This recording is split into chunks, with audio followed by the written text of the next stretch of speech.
บักโบฮะเจ้าก็คือเป็นเป็นแบบไร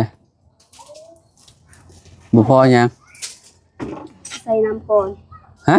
มูดรายห่วยโมเมนต์ได้ไผสิใส่น้ำใส่เฮ็ดหยังน้ำ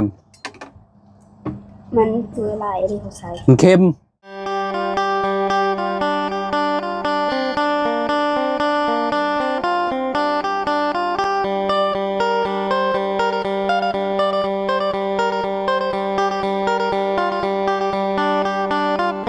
ครับสบายดีและสวัสดีเนาะพ่อแม่พี่น้อง FC เบิดสุขุสุขคนเนาะเปิดภาพมาอยู่ที่เฮือนน้องไม้พี่น้องมื้อนี้เนาะสวัสดีสวัสดีโดยสบายดีเนาะมันสวนจ้าจัดสวัสดีมันสวนจ้าโอเคเฮ็ดหยังนี่ล่ะส้มกินฮะเห็ดส้มตำส้มบ่โดยใส่ ตำส้มหยังส้มมีบ่โดยโอ้จักห่ออันหนึ่งห่อเดียวอืมไปซื้อมาหน่อยแท้ห่อเดียวพอกินส้มทางฮะทำงานมาให้ มีให้ได้เอ่อจะมาแต่ใช้นี่เนาะมาแต่ไปหาหน่อไม้พาให้ทุกมื้ออืมแต่หาหน่อไม้เนาะได้ขายอยู่บ่บ่ได้ขายหน่อไม้ให้ได้มื้อนี้ได้ขายหรือว่าบ่ได้ขายขายหน่อไม้ให้ไปหาอืมพี่ครับเอามาตำให้ปลาลูกมึงดูชิมือน้องไม้เนี่ยยังบริชิมบ่ยังอืมซิมก็จะหน่อยอยากคือบักโบฮะเจ้าก็คือเป็นแบบไรบุพอยังใส่น้ำก่อนฮะมูดรายห่วยโมเมนต์ได้ไผสิใส่น้ำใส่เฮ็ดหยังน้ำมันคืออะไรที่เขาใส่มันเค็มโอ้ยเด้อเทื่อหน้าปลาแดกน่ะมันเค็มอยู่แล้วเจ้าบ่ต้องเอาเกลือใส่เด้อเกลือน่ะมันเค็มอยู่แล้วเพราะว่าพี่น้องเอ้ยเนาะมันมีอยู่แล้วอยู่ในอันปลาแดกน่ะเกลือน่ะเนาะอันนี้เจ้าใส่ทั้งเกลือใส่ทั้งปลาแดกโอ้ผสมน้ำบัดนี้เนาะน้องไม้น้องทายจนหัวขอทายแซ่บแซ่บแล้วแม่ชิมมั้งแล้วแม่ทายให้ไพ่ชิมแซ่บแล้วแซ่บแล้วบัดนี้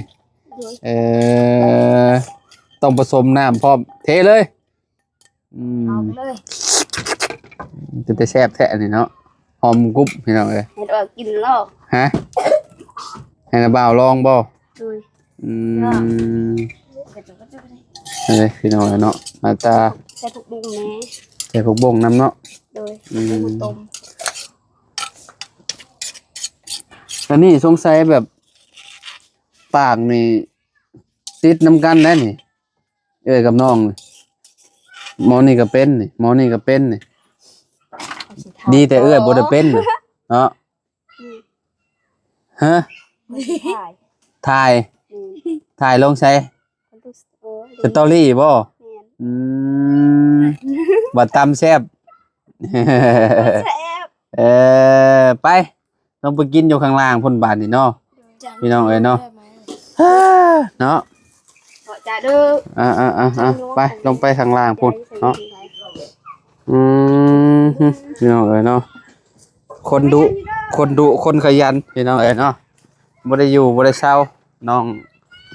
ไม้เนาะไปหาหน่อไม้มาแล้วก็มาตำเมียงกินกินน้ำกันเด้อทาง FC ทางฟ้าลูกกินน้ำน้องไม้เด้อเนาะพี่น้องเอ้ยเนาะชิมก่อนเด้อชิมกันเนี่ยชิมเป็นเด้อแซ่บ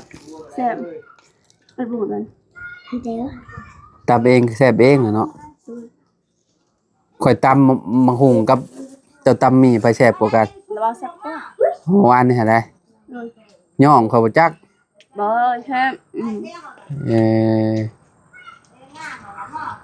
ใช้เบิ่งเขาสิชิมเบิ่งเจ้าตำชิมเบิ่งของน้องไม้ตำก่อนพี่น้องเอ้ยเนาะ บ่แซ่บบ่แซ่บ ใช้ได้แซ่บคือกัน กินรสชาติ เลย อืมอีกบุ แซ่บเมื่อหน้าน้าบ่าวสิซื้อมาตำสู่กินเด้ออันสิซื้อมีอันน่ะบ่ต้องเอามีแบบนี้ อันนี้บ่แม่นมีตำอันนี้นะแบบว่ามันเป็นมีลวกกินพี่น้องเอ้ยเนาะมีตัวนี้นะแต่เป็นมีตำน่ะมีไว้ๆน่ะแซ่บมีไว้ๆน่ะถ้าเบิ่งรสน้าบ่าวสิเอามาตำสู่กินน่ะ โดย รับรองว่าอร่อยแน่นอน เจ้าน่ะมีแต่ เก็บผักบงมาเลาะเก็บผักบงมาเมียนแล้วก็หน่อไม้ต้มเมียนรอดหน่อไม้อันนำหน่อไม้ไล่นี่สิมาตำแบบเอาแบบคนเข้ากันเลยเนาะคันว่ามีหอยมีหยังต้มหอยแล้วจิ้มหัวหอยแล้วก็มาตำแล้วก็ มีฮอด มีลูกชิ้นใส่ลูกชิ้นน้ำลูกชิ้นแล้วก็ฮอนดอกเนาะแซ่บพี่น้องเอ้ยเนาะหรือว่ามีกุ้งหรือว่า กาคืนให้ มีกุ้งแล้วก็มีปลาหมึกเนาะใส่เอ้ยสุดยอดฮะ บ่เคย บ่เคยกินแบบนั้นบ่ ให้เจ้าสิเขา อืม กินนำกันนี่แหละบ่ ให้เจ้ามีทอกก็ตื่นจ้า ให้เพิ่นกินแล้วให้เพิ่นพาเบิ่งอันหน่อไม้เพิ่นก่อนพี่น้องเอ้ยเนาะว่าเพิ่นต้มอันนี้นี่เพิ่นสิเอาไปขายบ่เลยแนวใดเนาะ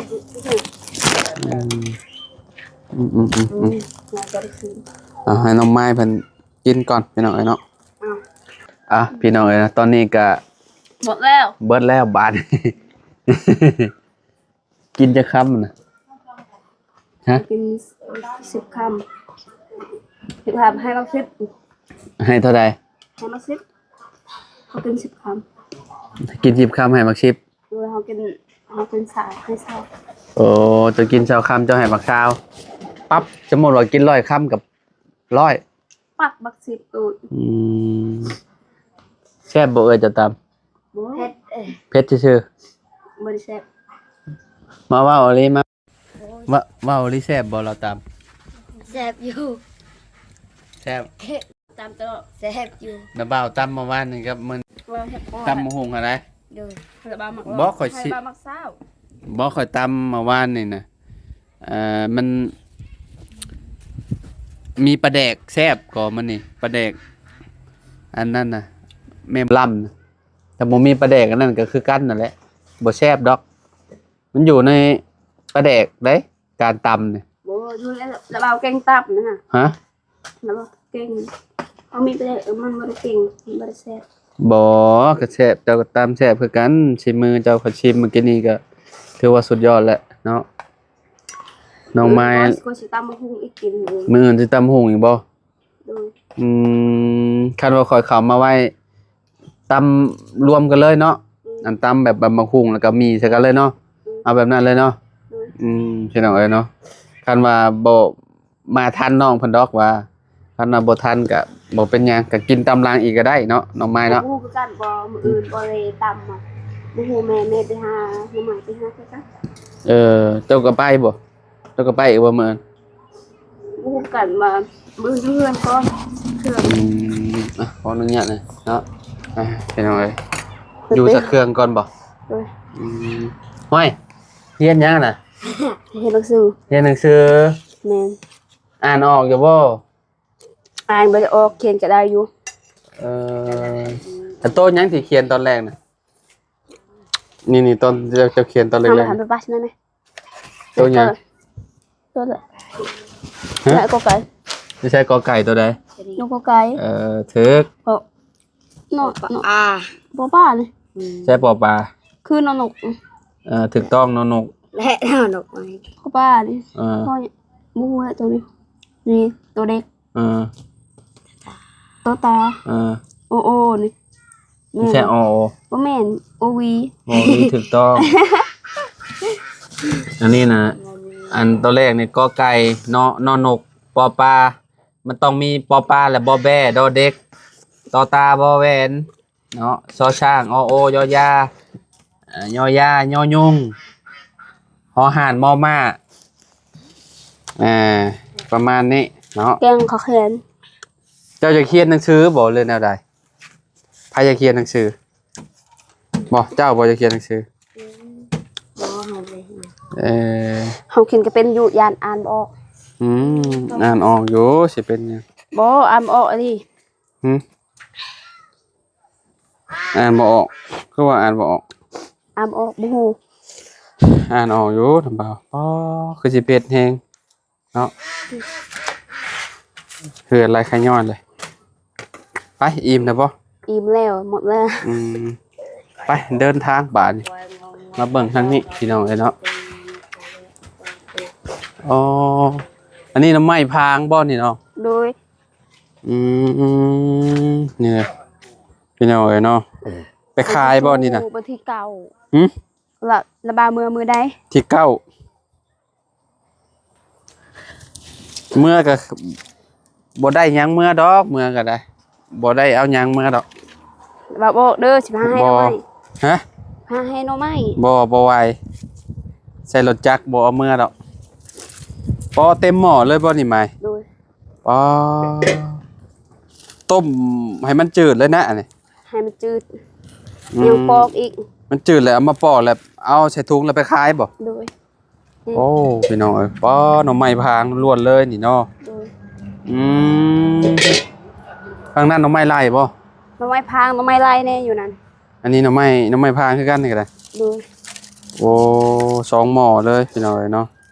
ต้มประมาณชั่วโมงบ่แล้วนี่เนาะจังจืดเนาะคือบ่เอาไปขายให้น้องน้ำจ้ะ เขาบ่ได้ซื้อ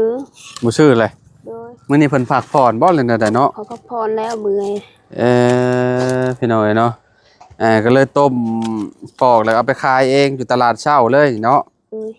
อยู่ชายแดนบ่ โดย พี่น้องเนาะ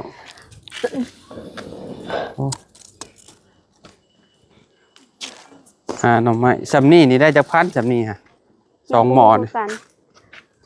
ฮอปอจักแสน ได้10ถุงประมาณว่าบ่มีคนขายได้ถุง10,000บ่มีคนขาย3ถุง20สมอนี่ประมาณฮอด90 มื้อนี้ฝากภายในหน่อไม้ พาให้ทางเบาเสียงทางลุงแน่เพิ่มทางเบาอุ่นมันปลาเฮาก็แบ่งกันเองเป็นแบ่ง ก็คือแบบทีมงานพากันกลับบ่เลยแหละพี่น้องเอ้ยเนาะมื้อนี้น่ะพากันเดินทางกลับแบบบ่าวจันทร์บ่าวบุญสารวัตรบ่าวเพิงแล้วก็บ่าวบุญบ้านป่าลุงเฮิมบ่าวเสียงเนาะ โดย เพราะว่าลงเมื่อออกพรรษาพี่น้องเอ้ยเนาะบุญจงเฮือเนาะอยู่บ้านเฮาพุ่นแหละเนาะอยู่แขวงสะหวรรณเขตพี่น้องเอ้ยเนาะออกพรรษาลาพระเจ้าแล้วพี่น้องเอ้ยเนาะจังน้อยก็หัวลมออกวุ่นแล้วบาดหนาวแล้วบาดนี่เนาะน้องไม้ โดย อากาศหนาวจังหน่อย ห นี่ นาวแล้วได้สิฮูดเขา หนาวหูดเข่ามันจะบ่เมื่อยเนาะ เมื่อย ทรงของเจ้าเริ่มแล้วบ่ซะหรือว่าแนวใด ย่าง ยังบ่ชุก โดย กำลังเขียว ห้ามชำนาญเลย พ่อเมาแล้วบ่ซะบ่อ้าย ได้ ฮะยังเคี้ยวอยู่เป็นข้าวงั้นนี่เนาะข้าวดอกกับฮูดคือของน้องน้ำนี่แหละเนาะก็ดีคือกันมันวิทย์ผลแล้วก็เนาะมันจะบ่ลำบากนี่เนาะเนาะอันนี้ฝนตกอยู่จากก็ฮูดข้าวมันก็บ่คักปานใดเห็นบ่เมื่อวานนี่เนาะบัดมันอยากตกมันก็ตกเมื่อวานตกแฮงเนาะ โดย ตกแบบว่าเปียกบ่เลยแถวนี้พี่น้องนะมันสาดเข้าเนาะแต่ว่ามื้อนี้นะแจ้งกลางบางมื้อนี้นะบ่มีฝนพี่น้องเนาะก็ดีคือกันเนาะไปมาจากสะดวกพี่น้องอันนี้ฝนตกก็ลำบากไปหาน้ำมงน้ำไม้ก็ยุงหลายเนาะอยู่ในป่า ทางมืดแน่ หมื่นพร้อม มืดอยู่ในหน่อไม้ มืดบ่ เห็นโดย อันนี้ก้อนน้ำไม้นี่อยากเอามาปลูกอยู่บ้านมันสิได้บ่เนาะน้ำไม้พางนี่เฮ้ ได้อยู่นะพอน้องทิพย์ปลูก ว่ามันอยู่เป็นแบบใดมันอยู่แบบใดน้องไม้มันอยู่แบบว่าเป็นยุ่มบ่ เป็นยุ่มนั่นแหละเป็นยุ่ม คือกันบอกกับหน่อไม้ ส สร้างไฟนี่บ่ แม่น สร้างไฟก็เอาก็ ก็ ใช่แล้วก็เฮาเป็นอยู่ในป่าเฮาบ่ได้รักษาเป็น ก็สิคือกันบ่อ้าย แม่น คืออยู่เนาะอยากได้เมื่อปลูกไว้อยู่ได้พี่น้องเอ้ยเนาะแบบว่ายามอยากก็เอาแกงกินคือสิแซ่บอยู่เฮาบ่เคยแกงกินจักเทื่อเคยกินแต่อันเพิ่นต้มจืดแล้วก็กินแบบนี้เลยพี่น้องเอ้ยเนาะ ต้มกระทะแกงคักแล้ว อืม แกงข้างในมีหยังใส่ ประชุม อืมมีแนวใส่ครบเนาะมันก็น่าสิแซ่บอยู่พี่น้องเอ้ย มือใดแล้วเบาสิกินก็สิไปเอาให้ยังบ่มีครบ ไม่ได้จะเล่าเมื่อก็มีดอกไปหาไปขุดแบบ ต้นมันเด้แบบต้นนอนๆยัง มันยังบ่แก่ฮะเนาะ ยังบ่แก่มันกระปงไว้ อืมเต็มนี่เลยพี่น้องช่วงนี้ก็หน่อไม้นี่หลายเนาะ หลายช่วง ออกลายหน่อไม้นี่เนาะ กำลังมันจะขึ้นบนแหล จะขึ้นเหี่ยวบ่แล้วบ่ นี่บ่มีแล้วมีแต่หน่อไม้น้อยๆ เดือน11ลาวนี่เนาะ แม่ เอ้ย11สากลนี่เพราะว่ามันก็เบิดพ้นแล้วแหละพี่น้องเอ้ยเนาะใกล้แล้วไปพ้นต้นหนาวแล้วก็หน่อไม้หน่อตอกถ้าพ้นบ่ตกมันก็มันขึ้นเหี่ยวแล้วก็แล้วบัดนี้มีแต่แหนงน้อยๆแหละเอามาแกงก็แซ่บอีกเด้นั่นก็ได้เนาะแบบว่าเฮาบ่ยากทับอะนะพี่น้องเอ้ยเนาะคักอยู่เนาะอ่า แกงแซ่บๆเนาะ บ่มีอาหารการกินหน่อไม้ก็กำลังหมดถอย อืม ลงหากระเดือน6 เป็นแนวใดสวนนั่นอันนั้นล่ะบ่มีหยังแหน่แล้ว ส่วนที่ได้ นี่แหละสวนอ้อมอยู่นี่ มียังมีแต่ปลูกวักดีเอา อืม แปด โอเคใช่พี่น้องเอ้ยเนาะประมาณนี้แหละเนาะมาเอิญเนาะแม่เจ้าไปขายบ่นี่ไหมมาเอิญ โดยเฮานี่ไปส่งแม่มื้อ ส่งอยู่ใช่ ส่งอยู่ในสแดน โอ้อยู่แสดงพุ่น โดย อืมอ้าวคนขยันพี่น้องเฮ็ดแนวใดก็ขยันพี่น้องเอ้ยเนาะไปทุกมื้อนี้ไปจักรอบนะมื้อนี้ มีแต่1รอบเฮา มื้อนี้1รอบบ่ โดย เออ แม่เฮาก็1รอบคือกันเขา แม่ ว่า ก็1รอบ โดย อ่าดีแล้วเนาะแบบว่าเอาก็หาช่วงมันมีหั่นแหละหน่อไม้ก็ได้เนาะ โดยจะหน่อยก็หมด จะหน่อยมันเบิดแล้วก็แล้วบาด นี้ นี้พี่น้องเอ้ยเนาะเฮ็ดจังได๋เนาะหารับจ้างกลเมากลมันเพิ่นแล้วบัดนี้เนาะ โดย เพิ่นว่าเพิ่นจ้างถอนมันถอนหยังแหละพี่น้อง เพราะว่าบางคนเพิ่นก็วิทย์ผลแล้วเพิ่นก็ลงมือแล้วแหละเนาะเพิ่นขายเป็นมันดิบพี่น้องเอ้ยเนาะเพิ่นบ่ได้ตากแห้งคืออยู่แถวบ้านได้แถวบ้านข่อยนี่ตากแห้งจนกรอบอีหลีพู้พี่น้องจนหักแบบว่าแทบสิแบบ แน่ บ่สุ่มหั่นน่ะมันราคามันก็สิแตกต่างกันกับขายอันนี้พี่น้องเอ้ยเนาะขายดิบ แต่ว่าขายดิบก็ดีคือกันเฮาบ่ได้เฮ็ดอีหยังหลายหั่นน่ะ แต่ สมมุติเนาะมีแต่ก้นแล้วก็อันคนขึ้นรถแล้วก็เอาไปขึ้นตาชั่งแล้วก็ขายเลยหั่นน่ะคะแนนว่ากิโลละ1,500นี่หรือว่า 2,000นี่ปะโต โอ้ ได้หลายแล้ว ปีซื้อนี่ก็2,000โอ้ โอ้ถือว่าสุดๆเลยหั่นเนาะ และเขาอยู่บ้านนี่เขาก็ อืม มีดินดอนหลายครับเพิ่น อื ก็ ม ขายดีอยู่ดอก อืม เขาก็ปีนี้ก็จะเป็นได้ก็ จุมเจ้างามอยู่บ่ซะอันมัน มันเฮาก็มันก็น้อยงามอยู่ หัวมัน ว่าก็บ่ทันเห็น ยังบ่ทันเห็นบ่เอ เห็นแต่ อ ต้นบ่กลัว โอเคจ้ะโอเคพี่น้องเนาะอยู่ดีมีแฮงจังได๋ก็ขอบใจเนาะขอบคุณ FC ทุกๆคนเลยเนาะที่มาเป็นกำลังใจให้เนาะครอบครัวน้องไม้ตลอดพี่น้องเอ้ยเนาะเวลาเฮามาถ่ายยามใดเพิ่นก็โอ้ยว่าครอบครัวนี่สุดยอดอะลีดุขยันพี่น้องเอ้ยเนาะแบบไปแทบทุกมื้อนะหยุดแต่มื้อวันอาทิตย์เท่านั้นพี่น้องเอ้ยเนาะคือเมื่อวานนี้เนาะเมื่อวานนี้พักผ่อนเนาะ โดย บ่ได้ไปกินซุมแซวอยู่เมื่อวานนี้พี่น้องเอ้ยเนาะตำมะฮอกมะฮุงสู่กันกินเนาะเดี๋ยวมื้อหน้าเดี๋ยวสิตำเมนูอันเด้กินบ่นี่น้องน้ำน่ะบัว บ่เคยกิน กินเป็นบ่ เป็นอยู่ ลำมันเอามาปอกแล้วก็ตำใส่กับมะขาม บ่เคย หรือว่าหมุดแดงเอ้ยสุดยอด เฮาบ่เคยตำ บ่ เคยกิน ตำลำบัวก็จะว่าเนาะพี่น้อง อยู่บ้านข่อยตำกินกับเมียข่อยมักตำให้กินแต่เพิ่นมักกินนะข่อยก็บ่เคยกินดอกแล้วเพิ่นว่าตำกินแซ่บบัดมันนี่ กินครั้งแรกน้ำเพิ่นก็ติดใจเลยพี่น้องเนาะแล้วแต่คนมักเนาะอ้ายเนาะ เด้อ คะแนนคนบ่มักก็คือว่าบ่แซ่บหั่นนะ แซ่บนะ ลายเลยเนาะบัวเนาะพี่น้องผู้กำลังขึ้นเต็มอยู่ย่อมๆอยู่พี่น้องเนาะกินกับแกงหน่อไม้ก็คักลำมันนะเคยกินอยู่บ่ลำบัวกับแกงหน่อไม้ บ่เคย แต่ละเขตบ่คือกันเนาะเขตเฮานี่ลำมันนี่ก็กินกับแกงหน่อไม้พี่น้องเนาะเอามาแล้วก็มาลอกอันโตอันข้างนอกมันเด้ลอกออกแล้วก็มากินกับแกงหน่อไม้ลองรสบ่เชื่อแซ่บต่างแต่ละถิ่นเนาะพี่น้องแบบว่ามันแต่ละเขตแต่ละถิ่นมันบ่คือกันเนาะ โดย คือเมื่อวานนี่แหละชุมเจ้าอันตำมานั่นเมื่อวานนี่เนาะ โดย ตำอีหยังมันใส่กับอันเนี้ยอีหยัง มะขาม มะขามแล้วก็มะเขือข้อยก็บ่เคยกินอีกน่ะบ่เคยกินเลยเด้ตั้งแต่เกิดมาบ่เคยกินเลยตำใส่แบบนี้น่ะ อยู่นี่ก็แบบเขาดุกิน เออ กินมันตำเลย มักสมเด็จมักมักคามมักต่างกันเนาะ อืม พี่น้ ห อ ม ย ดแดงก็แซ่บตำ บ่ นี่ มื้อหน้าลองตำให้กินอีกหน่อยเด้อ โดย เมื่อวานนี่บ่ได้ชิมเจ้าว่าสิชิม กินหมดแล้ว โอเคชายอยู่ดีพี่แฮงเด้อสบายดีเด้ออ้ายเด้อน้องไม้พี่น้องเนาะขอบใจหลายๆเด้อ FC ทุกคนเด้อพี่น้องพอกันใหม่